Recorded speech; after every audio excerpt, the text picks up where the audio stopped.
a huge welcome to everybody. Welcome to our expert panel. I think you'll enjoy the conversation this afternoon. It'll be hugely helpful to everybody. So I'm Ben Farrell, I'm the CEO of CIPS, for those I've not met.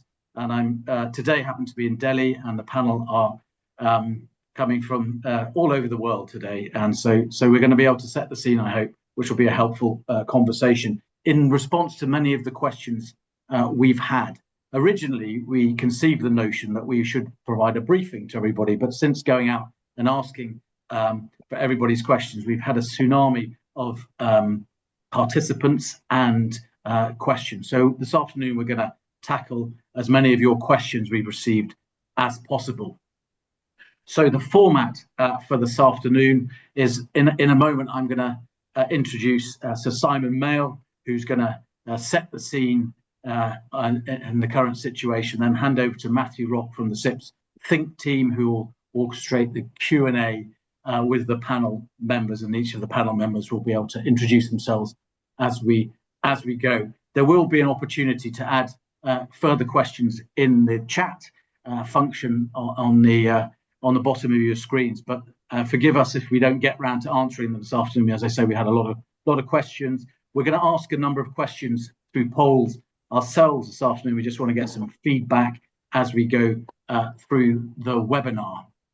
So without further ado, I'm going to hand over to Sir Simon Mail, an accomplished, distinguished soldier, diplomat, author of two excellent books I would recommend, one of which is published in paperback on Thursday, The House of War, and he is a highly regarded, the foremost thinker in the Middle East, in the UK. And so he's kindly agreed to sort of set the scene for this conversation this afternoon, and then we'll go on to the Q&A. Over to you, Simon, please. Great. Well, thank you very much indeed, Ben, and a warm welcome, ladies and gentlemen, and to my fellow panelists who are the real experts on the sort of things you're going to be most interested in. I want to say a few words about the geopolitical context. And geopolitical, of course, is the importance of geography, which is going to impact on so much of what we'll talk about, and politics. And linked to politics, of course, will be the economy and religion and history.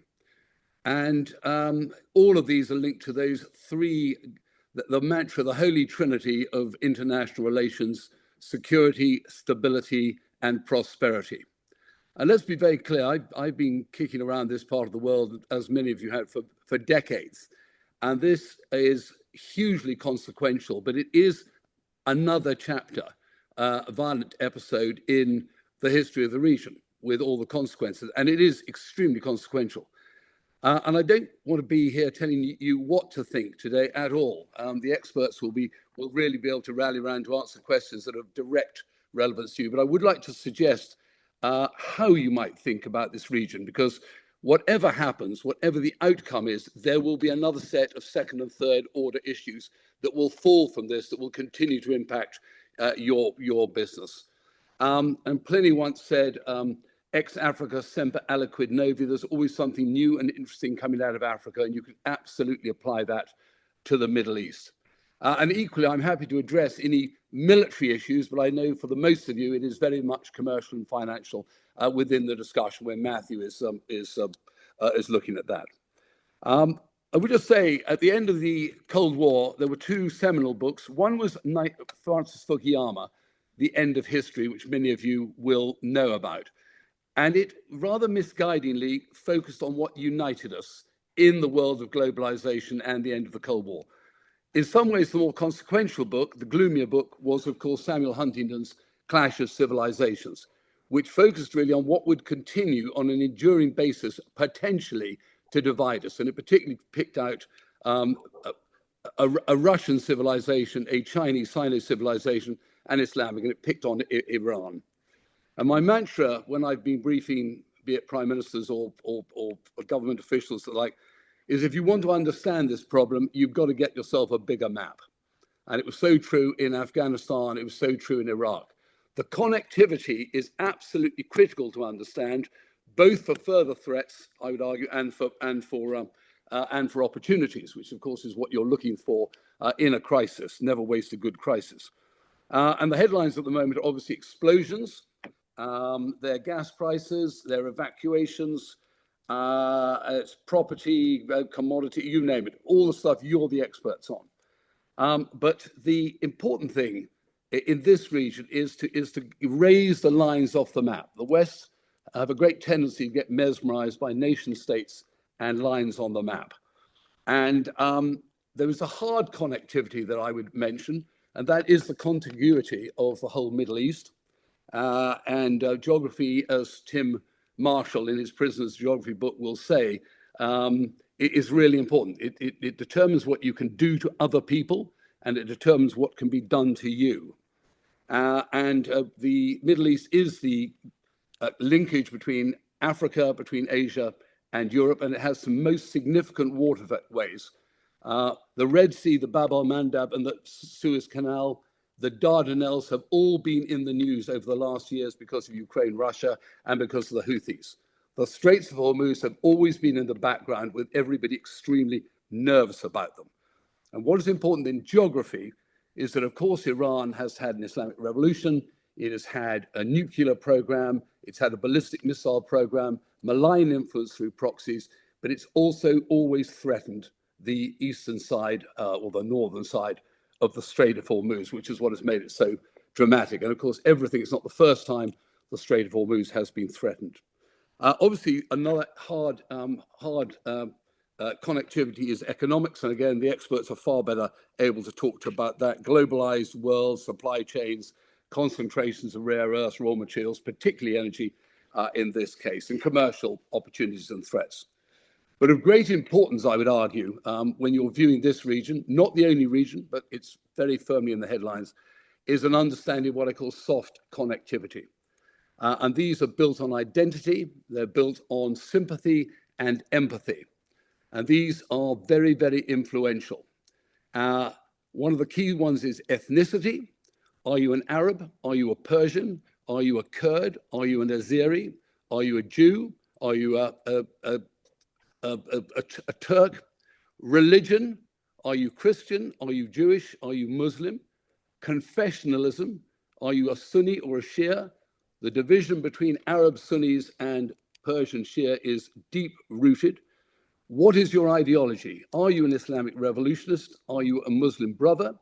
Are you a Takfiri from ISIS or Al Qaeda? Are you a monarchist in the Gulf? Are you a secularist? Are you a Republican? Family, diaspora, spreading out all through now the Western world, be it Iranians, be it Shia, be it members of the Sunni community, be it Middle East people from Jewish communities, Christian communities, and history and culture that link through language and alliances. And hence you can take the United Kingdom and expand it to look at European Union or Europe as such, out to the Anglosphere and further to the Commonwealth. And every country, Iran, Saudi Arabia, Turkey, has these soft connectivities. And out of all these, people build mythologies. And they build them on the use of a sense of entitlement, a sense of inspiration, and a sense of grievance. We all do it. They're not alone. But out of Huntington's three civilizations, Soviet, Russian, should I say, Russian, Sino, and Islamic, and particularly Iranian, you get these mythologies that are proving so important. And when we say Middle East, and it's a very, very sloppy catchphrase, Middle East, which Middle East do we understand? And why through that does it link Venezuela and the issues to do with Maduro and oil there, all the way through to China's reaction to any stop of the flow of oil and gas? So in the last few minutes of my sort of just introductory overview, I'd just like to suggest a helpful way to try and understand this most complex region, because it is far wider than Israel and America bomb Iran, Iran bombs Gulf states or Iraq. And it is very important that one can spot the reverberations. And to understand actions, reactions, and particularly consequences. The fact I noted earlier on was that we started bombing on the 16th of January in 1991 when I was in Operation Desert Storm, and we only launched the ground offensive on the 28th of February. That was 6 weeks of preparation, and much of that was not seen by anyone around the world. And the prism I've just asked you to use, while I've got a couple of minutes, is what I call the 5 interlocking Olympic rings. And the first Olympic ring I suggest you put around the Arabian Peninsula, which includes obviously Yemen, Oman, but then the Arab states of the GCC, and you can look at it on the interlocking is the key thing.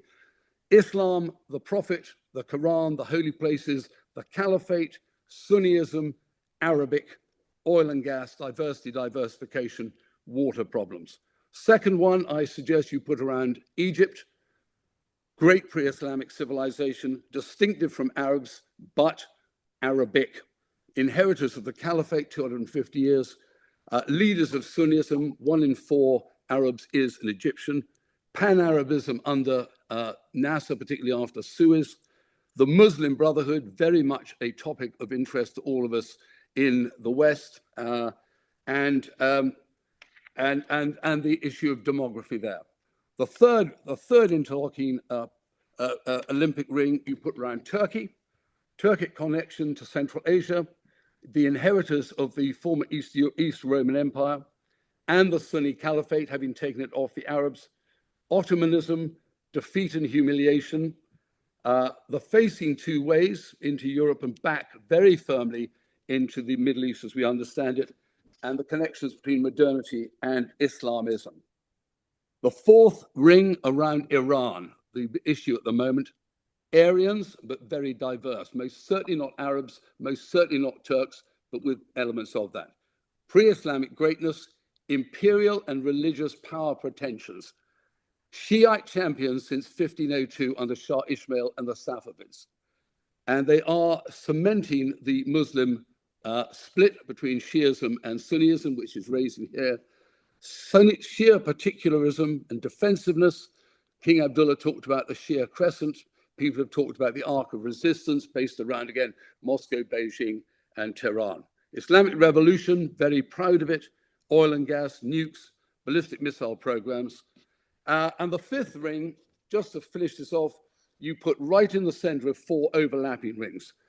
And it is the product of the Ottoman collapse in 1918 and the Sykes-Picot Agreement. And it includes Iraq, the home of the Sunni Caliphate of the Abbasids, with a Shia majority and a border with Iran. Syria, Sunni Caliphate again, after 500 years, a Sunni Arab in control in Damascus.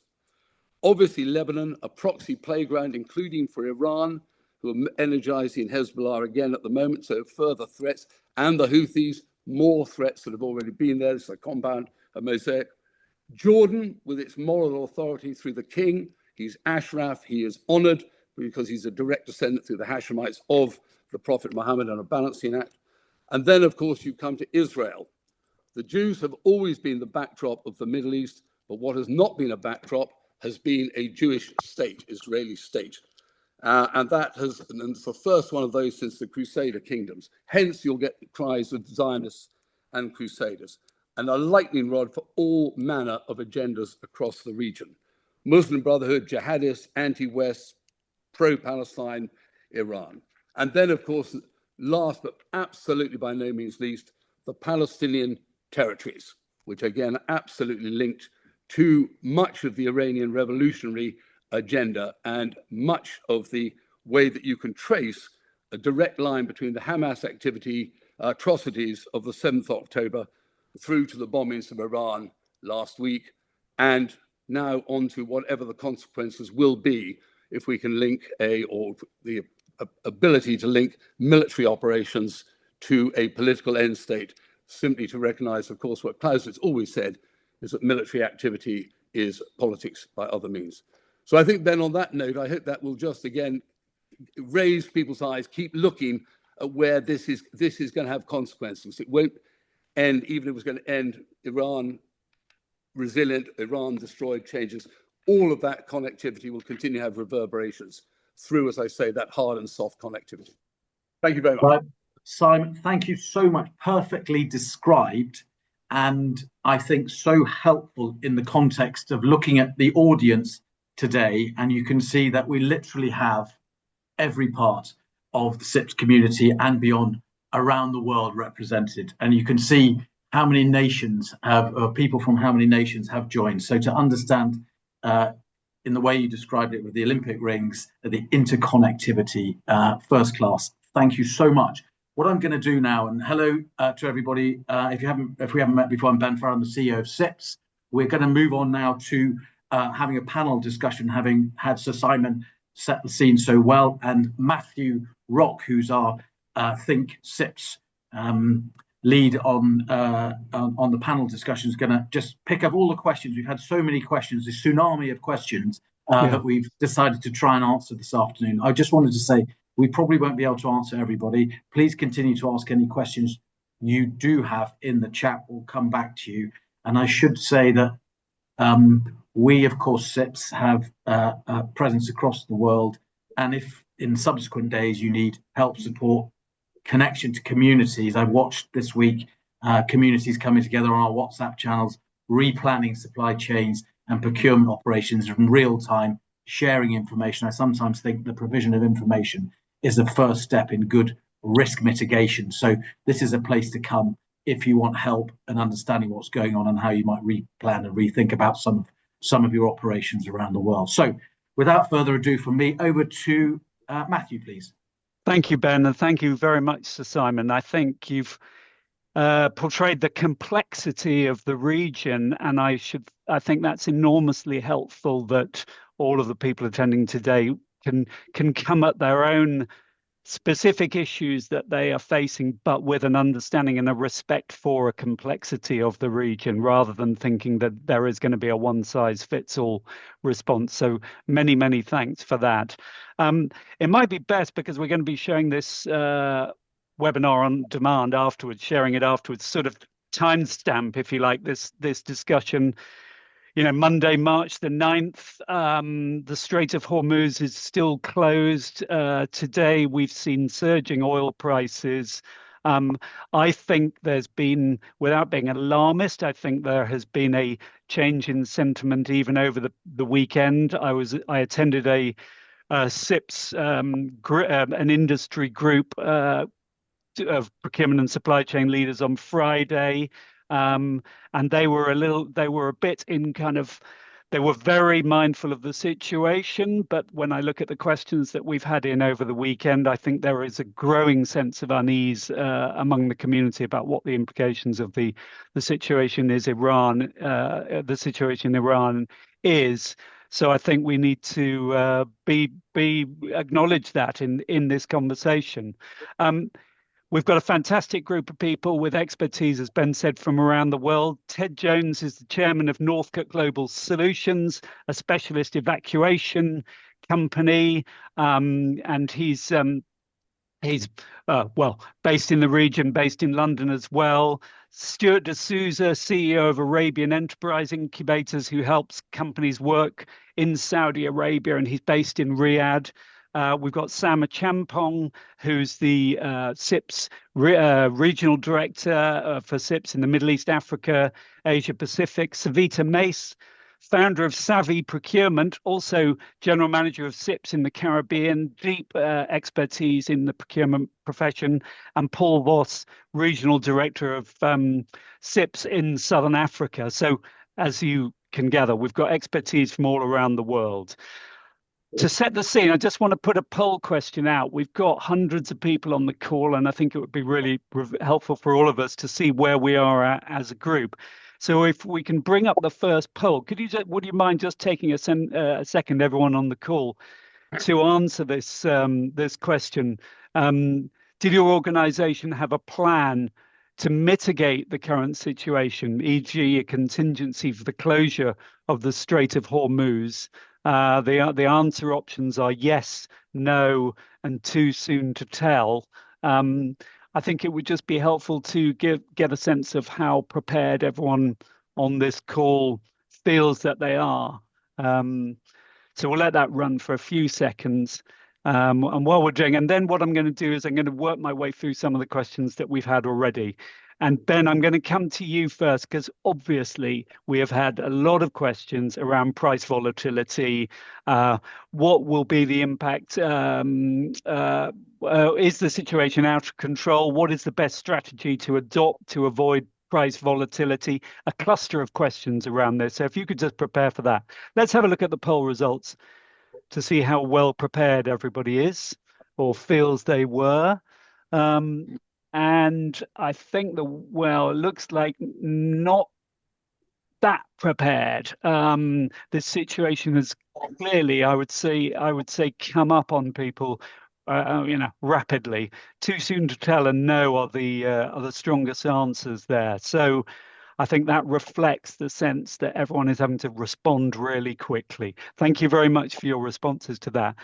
Ben, can I just come to you first to address a lot of questions we've had around the best strategy to adopt to avoid price volatility?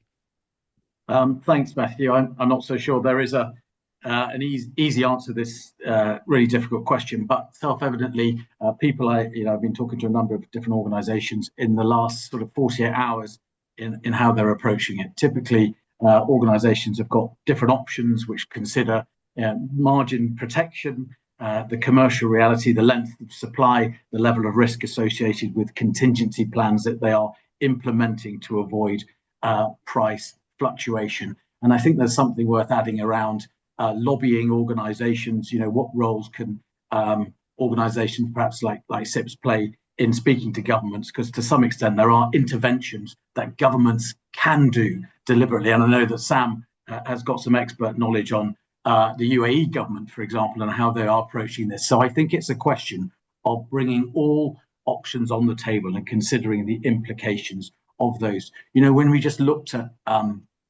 the rising price of oil, which is the go-to sort of metric, and clearly people are looking to mitigate those. And you would think, well, we can shift supply and the like, but there's a real question about capacity elsewhere against demand. So each commodity in its own way has to be managed in its own way, I think. And if you look, for example, at something like helium, where thirds of the world's supply is coming out through the Strait of Hormuz, or was, and that has real implications.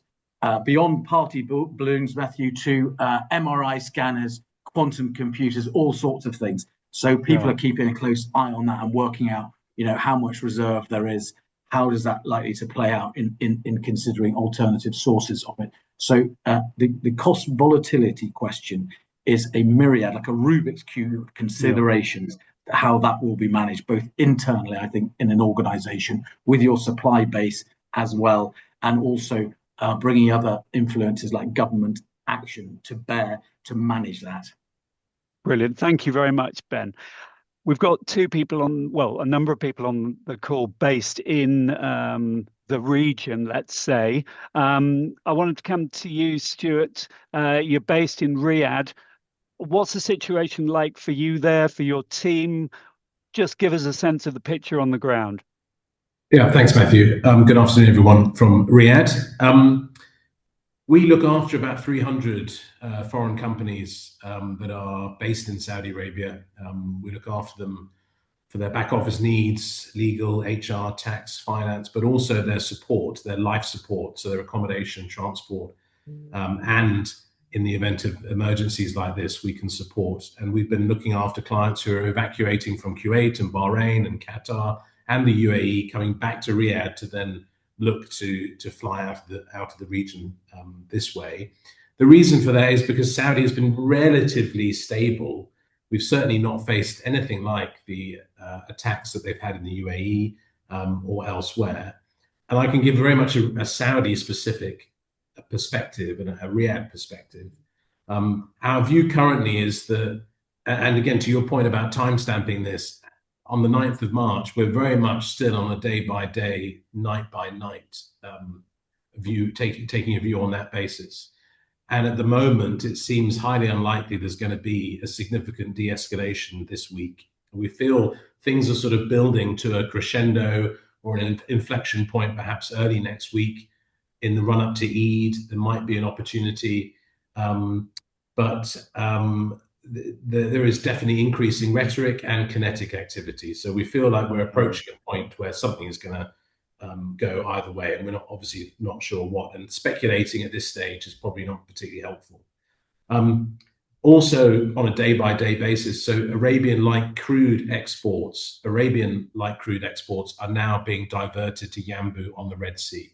That's really significant. We're seeing now the Red Sea ports of Saudi being opened up and being used very much as an alternative to those on the Arabian Gulf. So supply shifting from the east to the west. But that brings, and perhaps Simon can comment on this, it'll be a really interesting thing that happens next, because we have not heard much from the Houthis yet in Yemen. And we're starting to now see for the first time super tankers carrying 2 million barrels of crude sailing past the Houthis in Yemen. It'll be interesting to see over the next couple of days whether or not they have anything to say or do. I think beyond that, it is very much business as usual in Saudi. The giga projects and the mega projects, people are on site, all nationalities working away. As I said, we're building up to the Eid holidays. To a certain extent, Saudi Arabia has been used to this a little bit. Some of you may be aware that from 2017 through to 2022, we had regular missiles and drones coming up from the southern border. Not at this tempo, not impacting this severely, but there's a little bit of, we're used to it in the kingdom. And our clients are, however, increasingly and perhaps slightly more relevant for CIPS members, asking us for advice about force majeure, excusable delay, but also the impact of Saudi labor law. How do we deal with particularly Western expats, but not just Western expats, all employees that are based in the kingdom, and we have a duty of care to them. How can we discharge that if we potentially have conflicting advice between the Saudis saying stay in the kingdom and foreign governments saying it's time to evacuate? Thank you very much, Stuart. Really appreciate those fascinating comments. Thank you. And we did, as you said, we had several questions come in about force majeure and, forced change to contracts that might be coming into play. And that's going to be something that we can explore in this conversation. Sure. I wanted to bring Ted, because Ted, I think you're in London at the moment, but you are based in the region. I wonder if you can just give us and your organization, Northcott Global Solutions, is in the evacuation business. Can you give us a sense of the picture from where you see it? And presumably your services have been in huge demand in the last 9 days. Yes, thank you, Matthew. Well, I'd like to reiterate slightly what Simon was saying, if I'm honest, in that the whole region has been in a state of flux for hundreds, if not thousands of years. And we're talking about a very short period over the last week or so. Initially, hair on fire, everyone running around panicking, we want to get out. Then very quickly it converted to, well, actual fact, stay in place. Bearing in mind, I make money from getting people out of places. So genuinely saying, look, if you're in Arabian ranches, say in Dubai, you're much safer to just stay where you are. There has now been a slight switch, not completely, but a slight switch to, look, you might want to think about leaving, if for only, not because there's a specific danger at this point. Now that could change tomorrow. It's just that how long is this going to go on for? And there's a slight swing of opinion. I'm neutral. I'm a pragmatist. I just pick up the phone, or my people pick up the phone and solve people's problems. That's what we do. So I'm not saying this is my opinion, but I'm saying we're seeing a switch of opinion to, actually, we do want to leave, please. And not just the tourists who obviously want to go home at some point, but expats of all nationalities. We tend to be very Western focused, but there's an awful lot of others, Filipinos, etc., that want to go home at this, or increasingly are looking to do that. Again, tomorrow it could change again in either direction. Thank you very much, Ted. Sam, I want to bring you in. You're based in the region again. You talk to a lot of organizations. You talk to a lot of procurement and supply chain leaders. I think you've been privy to briefings from the government in Dubai. Can you bring us a state of play from as you see it? Yeah, it's an interesting situation. I think the UAE in particular is quite where I'm based. I've lived in the UAE for 18 years, so this is not the first crisis. So I was there during the financial crisis, there during COVID, and it seems to be the same attitude in the UAE in terms of resilience to any particular situation. So to a certain extent, it is business as usual. We have CIPS has a team in Dubai and a team in Riyadh. A mixture of expats and nationals. So we 50% actually 60% of our team are Saudi nationals. So there are different circumstances at play. We're all working remotely at the moment. Some of us have left the region, some are still in place. So there's a mixture in terms of preferences as to what people want to do. But in terms of the general demeanor, I think, especially in Dubai, it is of optimism and I think it was alluded to earlier of general safety.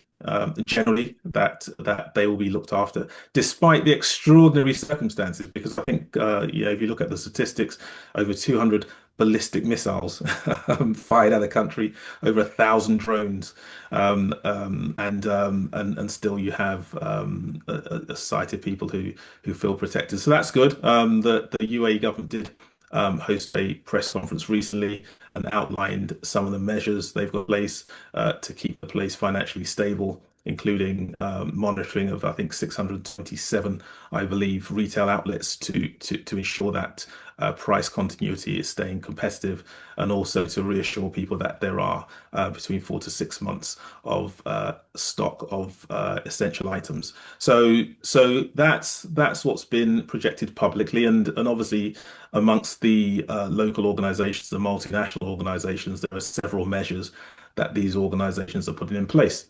From the technology side, a lot of the organizations have use of real-time data, AI data, to understand exactly where each container that they're due to receive currently is, so that they can make active decisions as to what they do with those containers. Yeah, Do I was they? going to. We had a question specifically on this. What are the latest AI capabilities in mitigating risks arising out of geopolitical tensions? So you're seeing your kind of world-class organizations that you're talking to every day, you're seeing them make use of these kind of tools. Absolutely, yes, and it goes from being very sophisticated to being very arbitrary. I think Ben mentioned people rerouting shipments via a WhatsApp group. So any technology that's available, either open source or not, is being used. But yes, organizations I've spoken to do have AI agents in place that know where every single shipping container currently is, so that they can make a decision as to whether that container is offloaded at an alternative port.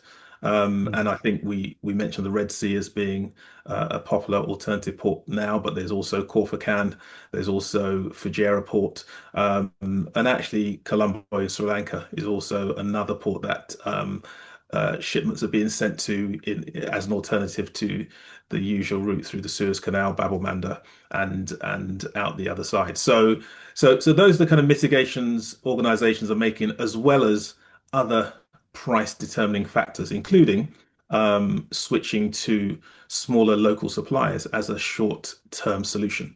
And interestingly, with those suppliers, they're applying different payment terms than you normally would, such as payment on delivery. So, smaller Right. suppliers, we will pay you on delivery or in advance, to protect margins. While bigger suppliers, they may well talk about changes to payment terms to extend those terms, rather more to preserve cash. So these are some of the measures that are being put in place. Interesting. Thank you, Sam. Can we bring up the next poll, because it relates to some of the things that Sam was just saying? And again, just to get a picture of how the CIPS community globally is responding. So if we could bring up the poll question, which is, have you used AI to help shape your response to the conflict in the Middle East region, and to help you mitigate risk and to manage price volatilities and all the things that we're talking about? If you wouldn't mind having a look at that question. While you're doing so, I'm going to put Savita on notice that I'm going to come to you next. Savita, thank you. We had a number of questions related to contract terms, to war risk, to the need to renew and change contracts. In short order, your deep experience in the procurement and supply chain profession would be valuable there. But while you're thinking on that, shall we have a look at the answers to the questions? Let's do that. Interestingly, in contrast a bit to what Sam was saying, 62% of our attendees today from around the world have not really used AI to help shape their response to the situation. So that's informative. Thank you very much indeed. Thank you for running that poll, Natalie. Can I come to you, Savita? Your thoughts and comments, maybe particularly around changing and renewing contracts in response to the situation. Sure. Thank you. Thanks, Matthew. I suppose as a procurement leader and one that saw COVID when I was at AstraZeneca, and then following COVID, I went as a CPO into the NHS, sort of the upstream and downstream immediate impacts of am I covered? And in procurement terms, us as CIPS professionals, we say, what sort of contract coverage do we have? So from a first tier supply chain and second tier, as a CPO, they're going to be looking into who in my supply chain has already evoked force majeure provisions. Do I have the right protection? What do I do now as a direct response to what's happening? And for example, in pharma and medical devices, in the next 4 weeks, if things don't change, India has 80% dominance on the generic markets. And for us in the UK, we're going to have an immediate reaction to that in terms of us as patients. So if things don't change, the supply market is going to be looking at what can I do, one, to protect my cash flow. Sam talked about payment terms. The buyers like us, we're going to be thinking about where can I reinvest capital quickly, spare capital, cash, etc. And do I have the right contract provisions now to do it? Do I look into my suppliers' patent filings or what they are going to file in terms of inventions, in terms of any innovation? What can I do contractually to protect myself now? But how do I set myself up for success in 6 weeks, in 6 months, etc.? So I think the immediate reaction, Matthew, is what did I put in place? What did my teams put in place in terms of coverage, contractual coverage, but also in relationships? And all relationships are not covered by something in writing, as you know. So what do I have in terms of coverage, in terms of my deep relationship? And who will stand with me in terms of my suppliers? Will they be there? I saw in COVID, working in a pharma company, the reaction to first and second tier suppliers and how much we were relying on them. So I think there's a lot of work contractually to be done immediately to just get things in the next 4 weeks to 6 weeks going, and especially for patients with pharma, medical devices, etc. But more longer term, I think the CFO and the CPO are going to have to be connected quickly to determine where do we sweat our resources quickly. Hope that helps. Yeah, it does. It really helps. Thank you, Savita. Different to today, but we're about to release the CIPS Global State of Procurement and Supply report, which is a global study of the profession. And what we've seen in that is a much closer alignment between the CPO and the CEO, which perhaps reflects the volatile and changing nature of the world, and the fact that the CPO is now a voice that needs to be heard by the CEO and the board. Thank you very much, Savita. I want to. This is a situation in Iran is having global ripple effects. I wanted to bring Paul Voss in here to bring a perspective from Southern Africa. We had a number of questions. What impacts will the Middle East situation have on Africa in terms of trade, Paul? And then a further question related to how does Africa and the global South build longer-term resiliency? So I wonder if you can bring you've written about this. We'll share the link to your excellent and informative piece of comment about the impacts in Africa. But over to you, Paul. Yeah, thanks, Matthew. I think there's two primary questions that are circulating in the region. The first is around capacity. With the rerouting of supply chains around the Cape, obviously there's going to be extended lead times for shipments. But it's around what is our capacity to be able to handle this rerouting? And we've had in South Africa specifically some concerns around our infrastructure to handle additional capacity. I'm advised that for the time being, we have sufficient capacity to cope with the additional demand. But if this carries on for a longer term, there will be constraints in terms of refueling and so on. We're a net importer of energy, so there is, in the short term, the concerns about capacity are unfounded. But if this carries on for longer term, then there could be challenges in terms of our ports and their ability to cope with additional passage of supply. The second part is around the impact, as you've mentioned, and the impacts have been immediate in terms of emerging economies like in Africa, where there's extreme volatility around the currency. We've already seen impact on on the macroeconomic situation with the devaluation of currencies against the greenback. We've also seen that our interest rate cycles are going to be pushed out now because of the uncertainty on the horizon. So that's going to impact consumers tremendously. And in terms of day-to-day trade, those organizations that are involved with just-in-time inventory are going to be impacted, and that's going to have some concerns for seasonality and for organizations that rely on that trade. So it's multifaceted, and certainly I think there's at this point in time, because the situation is quite volatile, there are probably more questions than there are answers.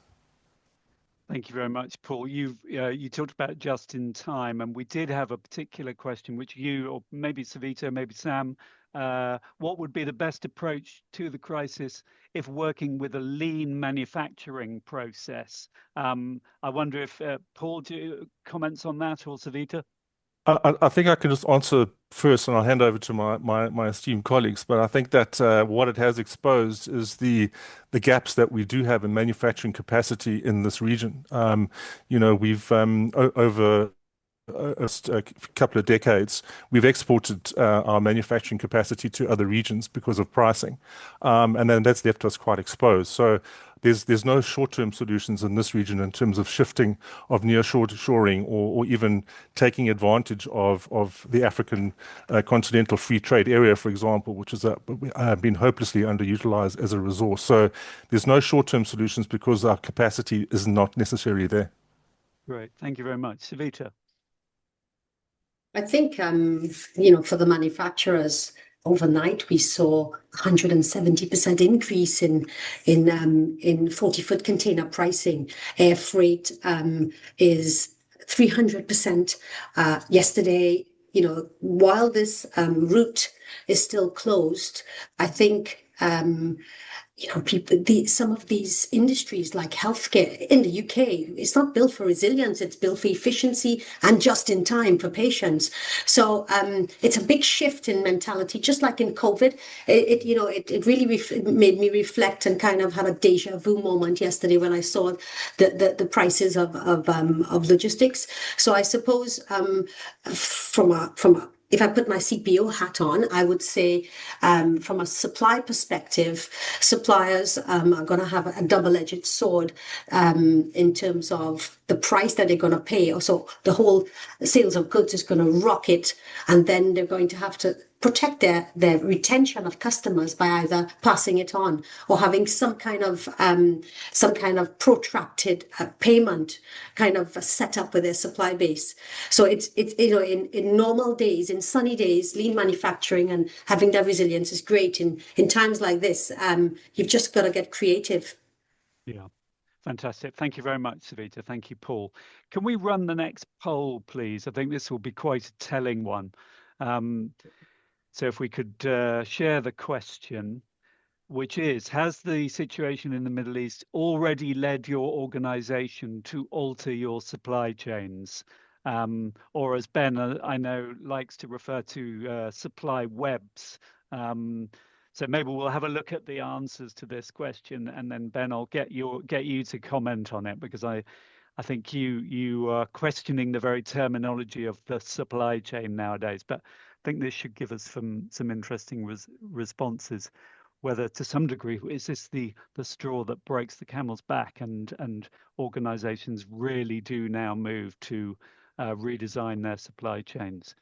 Let's have a look at the answers now, please. Thank you very much. Thank you for taking part, everybody. Oh, interesting. Okay. Well, a greater proportion of yeses here, a quarter saying yes, which I suppose is a significant amount. No, 56. Maybe we should ask this same question again in a week, Ben, and see whether we see some changes. What are your thoughts on that one? Well, perhaps we should ask the question again in a week, or we should be encouraged by the planning that's gone in, and people have been able to manage the supply Yes. chain and the options they have developed. I was reflecting as we were sort of talking through the different questions that we've been asked, how much pressure procurement supply chain leaders have been under in the last 12 months. When you think about the tariffs, the replanning of global supply, the nature of risk resilience management, new tech, the adoption of AI, et cetera, all of which is well known and reported. But I do think it is part of the conversation that led me to start thinking about global supply as this vast global web of trade that goes across the globe. I've spent quite a bit of time in different ports around the world recently, looking at the extent to which they are literally a dependency upon which we all rely on a daily basis and maintaining those. So the ability to make choices, veer and haul your supply chain in a crisis like this seems to me the skill and the contingency developed. So there are choices that will judge the ability to supply, the capacity against the cost and the length, and all the decisions we're always making. I've got this idea that, and I've seen some of it, that AI can begin to serve up choices, rather like your choices on Netflix, where they are a result of your planning and you've put in those. So I'm starting to describe it as the supply web around the world as opposed to the supply chain. And maybe the indication we're getting from the poll there is more and more people have developed more and more options given the last 12 months. And actually, to be fair, the last 6 or so years have demanded more and more people's agility. And the preeminent skill, and we keep coming back to this, is, and it was a bit like Savita describing its creativity, you can describe it as creativity or adaptability. Everybody involved in this is ever more fleet of foot every single day. And that is what we've got to really remain. And we seek out perfection and answers to these very complex questions, that the answer might well be different tomorrow than it is today. Thank you, Ben. We had a cluster of questions around pricing, and as I said earlier on, I was in a call among a group of industry procurement leaders at the back end of last week, and they were encouraging one another not to move towards panic buying, given that there may well be shortages in different product categories. We had a question, which maybe I can put this one to you, Sam, but feel anybody else who wishes to share a view, please do.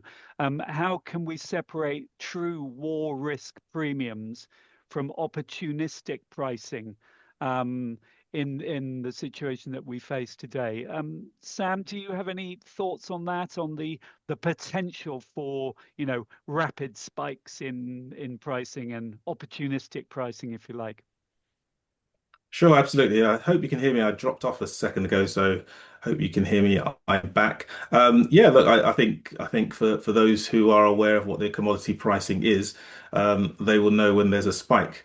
And clearly, I think it sometimes comes down to the authorities of the governments to step in and start to monitor prices for especially key items and make sure that manufacturers or retailers are not taking advantage of the situation. But if that does happen and organizations are unable or don't have that support, then they do have the choice of doing the classic make or buy scenario. And I think, as I mentioned before, there are a lot of organizations who are reverting to a lot more local sourcing solutions, as opposed to being, open to the open markets where prices can be manipulated. So it's a very difficult one, and your choices are a lot more limited in a crisis. Of course, during a crisis, it is not the time to form new alliances. During a crisis is not the time to build supplier relationships. So the key to all of this really is planning. And to have those mitigation strategies in place before a crisis happens, because no one knows what that crisis is going to be, whether it's going to be geopolitical or supply chain issue. So it's to have plans, A, B, C, D, and E in place, so you're able to be fleet of foot when something happens.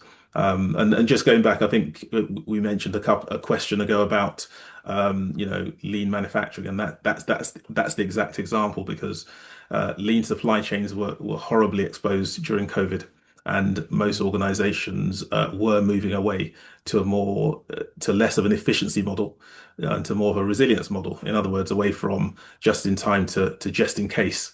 And that was a mitigation strategy, which should really have put a lot of organizations, put them in good stead to be able to emerge from this particular crisis a lot stronger than they did from COVID. Fantastic. Thank you, Sam.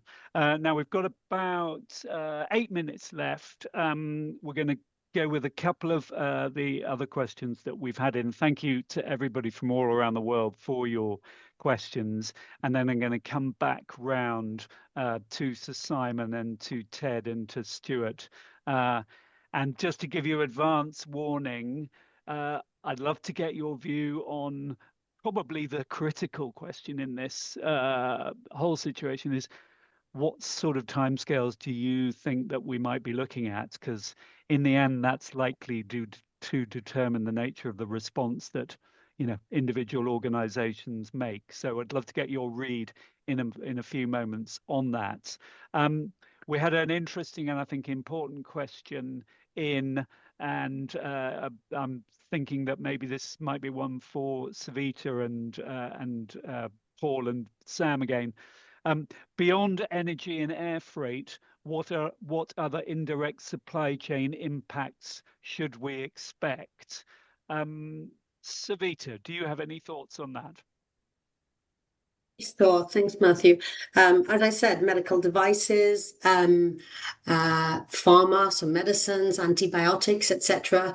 But the question you asked before is a really good one in terms of, and it links to this question about lean manufacturing, and if suppliers become opportunistic.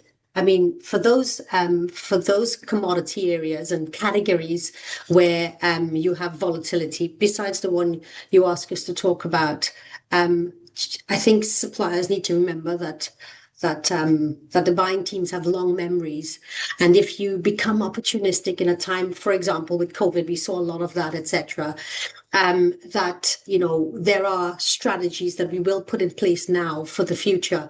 So some of the medical devices example, or one really good one is, one of the lessons learned from COVID for medical devices and instruments, etc., is a lot more, especially in the NHS, they became a lot more acutely aware of circular economy and how do we not throw away things that we can use again, and how do we become really productive with sweating the resources of consumerism, so that we don't depend on these suppliers who were very opportunistic. So I think like pharma, so medicines that you and I take, for equipment, heavy equipment. So you mentioned MRI earlier. So anything to do with health is an area that's going to have the first impact. And as I said, when you're looking at the NHS using 80% generics in terms of medicines, and all of that are coming from countries that are affected by the route that's still closed. I mean, if you think about the area that I have control of, which is the Caribbean strategy for CIPS, 100% of everything the Caribbean use comes from exports. 100% of all medicines, equipment, wound care, everything. So they're going to patients, people like you and I, are going to be affected quickly with normal day-to-day things if this remain closed for a given period of more than 6 to 8 weeks. So I hope that answers your question about other than energy, etc. Thank you, Savita. And I should report in, actually, from attending the group I did of procurement leaders from the construction sector the back end of last week, that they were particularly concerned about the medium-term impacts of longer complex supply chains reaching into Southeast Asia and Asia more broadly, which will be affected, but perhaps more slowly. They talked about particular product categories such as cabling, which that might be coming from the Far East. So this was flowing west towards Europe. So I should bring that into the conversation. If we run the final poll now to get your thoughts of the group, the attendees today, that would be great. Is this situation likely to permanently reshape your supply chains? And if you don't mind answering, that would be great. And then I'm going to come to Sir Simon, to Stuart, to Ted, and concluding with Ben about what they feel the next couple of weeks perhaps are going to bring. Just to let you know, next week we are hoping that Dr. John Glenn, CIPS Global Economist, will be on the call. So get your questions ready for him when we run this session same time next week. Should we have a look at those poll results about the likely permanent reshaping of global supply chains? Too soon to tell. Looks like the clear view there. But an interesting difference to the previous poll we ran about whether the supply chains have already changed. There's clearly the potential for them to change over time. Thank you very much to everyone for filling out that poll. Okay, it's unfair question time, and I'm going to start with you, Ted. Then move to you, Stuart, and then conclude with you, Sir Simon. Ted, well, what do you think the next couple of weeks holds?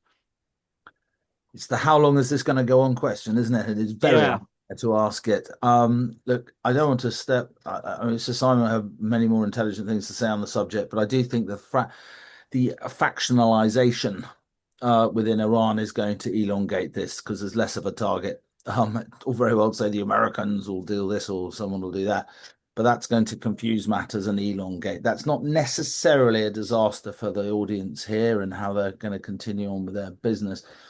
Ben talked a moment ago about flexibility, and that's the answer to this. We don't know, and anyone that says it does is just bleating on, frankly. But flexibility within the procurement chain or with any other chain within the area is the answer. You know, risk mitigation, those times are past. Now you're into business continuity, really, and flexibility is the answer, is my view. That was cowardly answer, wasn't it? Yeah, no. It's well understood. Thank you very much. It's been great having you on the call, Ted. Thank you, Stuart. Thanks, Matthew. I think from our perspective, as I said, we're very much at a sort of tactical, practical level. So it is a day-by-day thing for us. But I think you need to consider how long it will take to recover. So Qatar have closed their liquid natural gas production. It will take 2 weeks to stand that back up. If the Straits of Hormuz are closed for an extended period, for a month, maybe 6 weeks, the oil price is going to be $150 a barrel. So the time it takes for things to settle down is going to be significant, at least two more weeks just to get LNG flowing out of Qatar. So we're talking probably at least another month, a very, very significant disruption. Getting airlines back on track, planes in the right places, that's easier to do. But restarting the oil and gas fields is much, much harder. As I said, our view is we're fast approaching an inflection point, and maybe that's going to be Eid, which is due on or around the 18th of September. 18th of March, rather. Let's see. But again, for us, after all of this, Saudi Arabia is focused on making KSA in localization, national resilience, and all of this is just going to reinforce the Vision 2030 agenda that the kingdom has. Stuart, thank you very much for all your contribution today. We really appreciate it. And so, Simon, thought where are we headed? How long do you think this will last? And I know you didn't want to be sort of particularly nudged into the military area, but it does strike.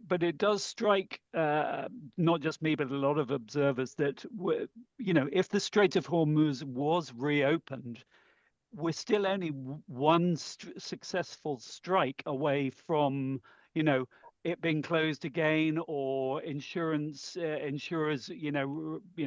changing their view once again. So it's going to be very, very vulnerable, whatever happens next, is it not? Yeah, absolutely, Matthew. And I think we should be ready for that volatility. I think some of the responses you've had, I think, recognize that people who operate in that area, and Stuart and Ted have referred to it, been thinking through this. This is not new. From one point of view, what's new is the fact it's blown up. But the idea of a threat to the Strait of Hormuz, the idea of the threat to supply chains, we went through it with Gulf War I, we've done it with Gulf War II. We clearly had it during the 12-day war. Everybody stood back. The military plans are very much an option.